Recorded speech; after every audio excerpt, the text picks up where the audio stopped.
Hello student, last chapter हमारा electrostatic finish हो चुका है। अब हम नेक्स्ट चैप्टर स्टार्ट कर रहे हैं, current electricity. Current electricity already 11th में भी चैप्टर था। तो 11th में हमने क्या स्टडी किया था, that is electric conductivity.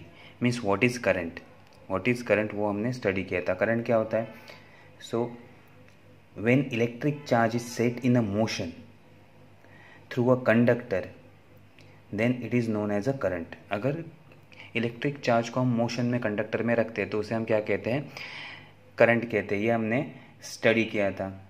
Okay, तो कंडक्टर में रैंडम मोशन होते हैं। इलेक्ट्रॉन को जब हम पोटेंशियल डिफरेंस अटैच करते हैं तो एक डायरेक्शन में चार्ज फ्लो करना स्टार्ट कर देते हैं, तो नेट करंट एक डायरेक्शन में हमें मिल जाता है। दैट इज़ करंट हमने स्टडी किया था। उसके बाद हमने resistance and ohms law study किया था। जब इलेक्ट्रॉन या चार्ज पार्टिकल फ्लो करना स्टार्ट करते हैं तो बिकॉज ऑफ एटॉमिक वाइब्रेशन उस चार्ज को क्या होता है? अपोजिशन होता है। उसी को हम क्या कहते हैं? Resistance. Opposition to the current is known as a resistance. And then हमने ओम्स लॉ स्टडी किया था। V is equal to IR और voltage is directly proportional to current, और जो कांस्टेंट आता है उसे हम कहते हैं रेजिस्टर, ये रेजिस्टेंस। तो वहाँ हमने रेजिस्टेंस का स्टडी किया था। देन हमने रेजिस्टर का स्टडी किया था, कलर कॉम्बिनेशन का स्टडी किया था, हमने कलर कोड का स्टडी किया था। कलर कोड में डिफरेंट रेजिस्टर के हमने वैल्यूज फाइंड आउट किए थे। 0 to 9 हमारे कोड थे। ओके, और 3 कलर एक्स्ट्रा थे, no colour, then golden and silver. याद आया? तो वो हमने स्टडी किया था। अब इस चैप्टर में 12th में हमें क्या सीखना है? हमने कॉम्बिनेशन ऑफ रेजिस्टर स्टडी किया था, सीरीज़ और पैरेलल। सीरीज़ में हमने क्या किया था? जो भी रेजिस्टेंस सीरीज़ में है उसको एडअप करके हमने एक सिंगल रेजिस्टर का या नेट रेजिस्टर वैल्यू निकाला था। और पैरेलल में भी सेम किया था। पैरेलल में जो कनेक्टेड है उन सब का कैलकुलेशन करके हमने एक सिंगल पैरेलल रेजिस्टर का वैल्यू क्या होगा वो हमने फाइंड आउट किया था। ओके, तो ये था इजी सर्किट। अगर सर्किट इजी हो, सीरीज़ में सारे रेजिस्टर कनेक्टेड है और उसको बैटरी कनेक्टेड है, या पैरेलल में सारे रेजिस्टर कनेक्टेड है और उसको बैटरी कनेक्टेड है, तो वो सर्किट सीरीज़ और पैरेलल से सॉल्व करना इजी होता है। लेकिन अगर कॉम्प्लेक्स सर्किट होगा तो वो कैसे, उसका रेजिस्टेंस कैसे निकालें? कॉम्प्लेक्स सर्किट का रेजिस्टेंस कैसे निकालेंगे? तो वो हम इस चैप्टर में स्टडी करने वाले हैं। Okay, now a circuit containing several complex connection of electric components cannot be easily reduced to the single loop by using series and parallel combination। अगर कॉम्प्लेक्स सर्किट होगा, बहुत सारे उसमें 2 या 3 बैटरीज होंगे, 3-4 रेजिस्टर होंगे और कनेक्टेड डायरेक्टली नहीं होंगे। सीरीज़ कॉम्बिनेशन है, कहीं पैरेलल कॉम्बिनेशन होगा, बीच में बैटरीज होंगे।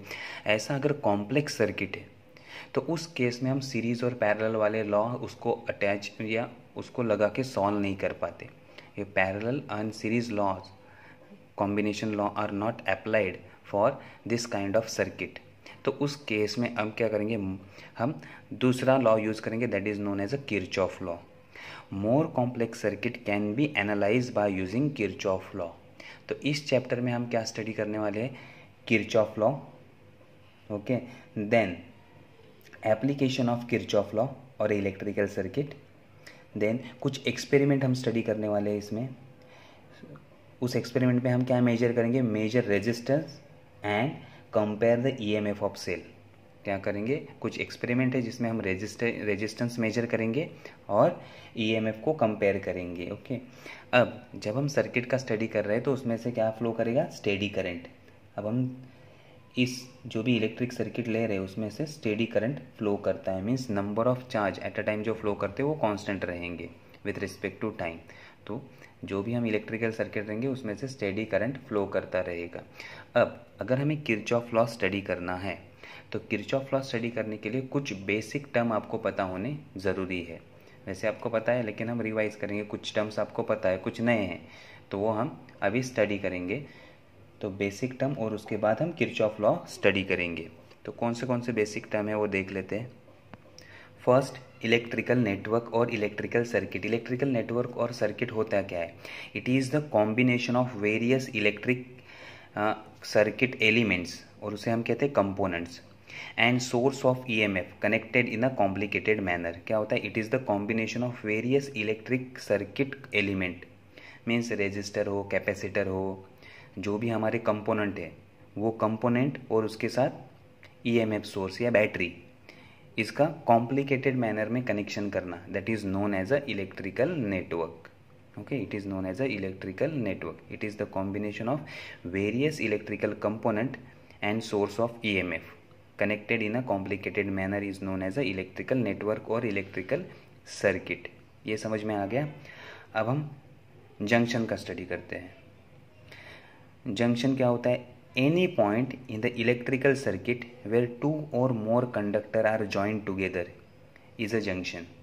जहाँ 2 या 2 से ज़्यादा कंडक्टर जॉइंट होते एक पॉइंट पे, उस पॉइंट को हम कहते हैं जंक्शन। उस पॉइंट को क्या कहते हैं? जंक्शन। रेलवे में ये वर्ड बहुत ज़्यादा सुना है आपने, दादर जंक्शन। क्यों दादर को जंक्शन कहा जाता है? वहाँ सेंट्रल लाइन, वेस्टर्न रेल या फिर हार्बर लाइन, तीनों लाइन एक साथ आ जाती है। ऐसे पॉइंट को हम क्या कहते हैं? जंक्शन।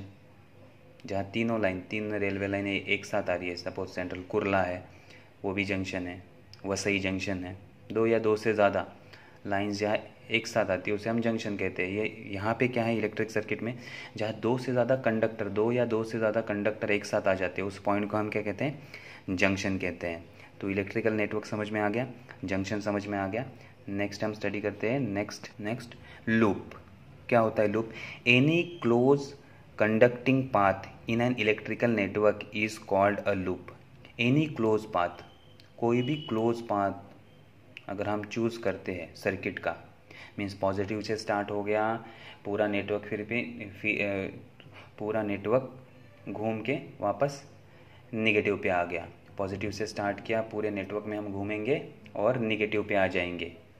ओके, सो ऐसे जो क्लोज पाथ है ऐसा, उसे हम क्या कहेंगे? लूप कहेंगे। उसे हम क्या कहेंगे? Loop. Any close conducting path in an electrical network is called as a loop.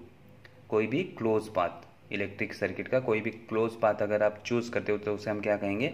Loop कहेंगे। Next, branch. क्या होता है branch? A branch is any part of network that lies between 2 junction. 2 junction के बीच में जो भी पार्ट लाइज करता है नेटवर्क का, that is known as a junction. या कितने पाथ हम फॉलो कर सकते हैं 2 जंक्शन के बीच में, that is known as a branch. तो ये सारे टर्म समझ में आ गए। कौन से टर्म? हमने सर्किट, इलेक्ट्रिकल सर्किट क्या होता है वो स्टडी किया, then junction, loop and branch, ये हमने स्टडी कर लिया। अब हम डायग्राम से स्टडी करते हैं कि क्या है। अब ये देखो, ये जो सर्किट है इसे हम कहेंगे इलेक्ट्रिकल नेटवर्क। अब देखो बहुत सारे रेजिस्टेंस है और बहुत सारी बैटरी है। अब इसमें सीरीज और पैरेलल के लॉ अप्लाई करना इजी नहीं होगा। आप बता सकते हो कौन से रेजिस्टर सीरीज में है, कौन से पैरेलल में है? तो ये थोड़ा कॉम्प्लिकेटेड सर्किट है, इसमें सीरीज और पैरेलल ड्रॉ करना थोड़ा डिफिकल्ट है। इस केस में हम अप्लाई करते हैं किरचॉफ लॉ। इस केस में हम क्या अप्लाई करते हैं? Kirchhoff law. तो अब जो हमने बेसिक पॉइंट स्टडी किए वो हम देखते हैं। देखो फर्स्ट पॉइंट है हमारा जंक्शन। पहले तो ये हो गया electrical circuit. Next junction. Junction क्या है? जहाँ 2 और 2 से ज़्यादा कंडक्टर होंगे उस पॉइंट को हम क्या कहेंगे? जंक्शन। तो यहाँ देखो इस पॉइंट पे 1 2 3 कंडक्टर है, तो इस पॉइंट को हम क्या कहेंगे? जंक्शन। और कई जंक्शन है? नहीं है। देन बी पॉइंट पे 1 2 3 कंडक्टर है, तो इसे हम क्या कहेंगे? जंक्शन। तो यहाँ पे 2 जंक्शन है। यहाँ पे कितने जंक्शन है? 2, ए एंड बी। अब देखो यहाँ ब्रांचेस कितने हैं? ब्रांचेस मैंने क्या कहा? Branch. A branch is any part of network that lies between 2 junction. 2 junction के बीच में कौन से पार्ट है? देखो ये ए से स्टार्ट होगा, ये एक पार्ट बी तक आ गया। ओके, तो ये हो गया हमारा एक पार्ट। देन ए से स्टार्ट हुआ, डायरेक्टली हम बी पे पहुंच गए, ये 2 पार्ट। और यहाँ से हमने स्टार्ट किया, ये हमारा तीसरा पार्ट। ए से स्टार्ट किया वापस बी पे। तो कितने ब्रांचेस है? 1 2 एंड 3।